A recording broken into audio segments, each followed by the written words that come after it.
Hey, boys and girls. Today we're talking about the biggest news of the watch world this week, the Tiffany Blue Nautilus. So everyone, and I mean every watch account, every watch journalist is talking about this news. I thought this would be a very good chance for us to share some of the comments I observed and share a little bit of my thoughts as well. So first, how is this collaboration? Personally, I think the long-standing relationship between Tiffany and Patek is special, so the collaboration effort of the two together is a much-deserved nod from Patek to Tiffany. It's a historical partnership between the two, and this collab just provides great synergy to both of the brands. It for sure got everyone talking about it, good or bad. People all over the world, at least in the watch game, instantly know of this new release, which from a marketing perspective is just a great win. Secondly, how is this watch? So this watch has two sides, literally. It has a front and has a back. Let's talk about the front first.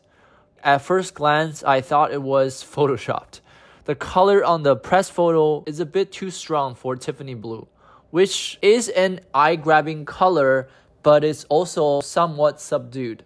But here on this Nautilus, it just looks super bright and a bit plasticky looking to me. The darkened hour markers aren't doing any good for the dial either. The contrast just made everything look more aggressive, but not in a good way. The obvious comparison would be with the Rolex Oyster Perpetual Tiffany Blue or turquoise color. The dial on the OP is a lot softer with the silver and white luminous hour markers. Although the OP uses the color black for the outer ring on the dial, I think the silver surrounding the lume plus totally saves the whole look. On the backside, the sapphire glass shows that this is a commemorative piece made for the special partnership between Tiffany and Patek Philippe. Of course, these texts are very good reminders of the specialness of this watch, but I totally think the engravings would look a lot better on a solid caseback. This just looks a bit busy with the movement and the sapphire and the text all over. A lot of people got mad at the fact that there's a LVMH on the 2021 text on the caseback. I understand where they're coming from, and they might think that a collab between Patek Philippe and this big corporation might be a little bit gross. People don't need to be reminded of a heritage watchmaking firm working together with a big luxury group. I get that. And for Mr. Stern, his explanation is that this is just for celebrating the new ownership of their historical partner, Tiffany&Co. I don't think the LVMH signature looks that bad on this watch. And from what I understand, the Stern family and the Arnault family who owns the LVMH group, they have a pretty good relationship together. Thirdly, how is this situation? So here's the thing, the majority of the people who commented on this matter are super pissed off. They feel like Patek has betrayed them, they betrayed the collector community by releasing yet another 5711 after Mr. Stern seemingly said he was going to discontinue the reference earlier this year.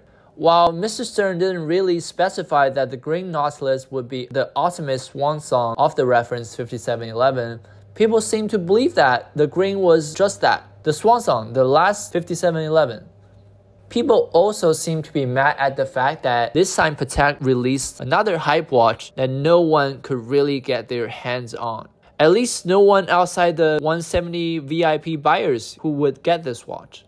People are angry because this release is just a bit too easy because using such a color for the dial with the Tiffany signature just fuels the already very heated gray market for Nautilus, 5711s specifically. Patek didn't try to bring the Nautilus market to a normal state, but instead it chose to add gasoline to the fire. I think that this probably is the reason that many collectors got a bit offended. It seemed that Patek didn't care. Patek decided to cash in on a very hot market and earn as much as possible when this trend is going up and up. It also didn't help when Philips Auction announced that one of the Tiffany Blue 5711 Nautilus would be going to their New York auction next week as a charity lot. Well, charity is a wonderful thing, but a charity auction would probably set a mind-boggling number to this very hot watch, leading to a further frenzy in the watch world to get such a watch. Where did this watch come from? Is this from Patek or is this from an authorized dealer? Why would this person send this watch to the auction immediately after the news broke? It could be the brand wanting to set up yet another record to make this watch impossible to get, so they could sell bundles or ask their good collectors buy some other watches in order to be qualified for this one. Or it could be some individual wanting to set a benchmark for the market for this watch, and this individual might get this watch again or again more than once to cash in on this big number. And what price would this watch achieve in the market? No one has a crystal ball, not that I know of yet, but at least this morning, Patekaholic Jay-Z posted some good math earlier. If there would be about 1,700 5711 with green dials in the market and Patek decided to make 170 pieces of the Tiffany Blue 5711, then by simple math, the Tiffany Blue is 10 times rarer than the green ones. So, would the Tiffany Blue 5711 command a 10-time premium over the green 5711? One has to remember though, the green 5711 already is 8 times retail, which is about $400,000 US. Would that mean the Tiffany Blue 5711 would now demand an earth-shattering 80 times over retail, which would be about $4 million? That number used to be for the rarest, the most historically important watches on the planet. Is this now just a casual buy for the super rich who wants the hottest of the hottest at the moment? To conclude, I just want to say, I think if Patek did a silver dial and put the Tiffany&Co signature in the Tiffany blue color, it could look a lot better, at least to me. And that combo would fit the original elegance of the design from Genta a bit more, just a bit more.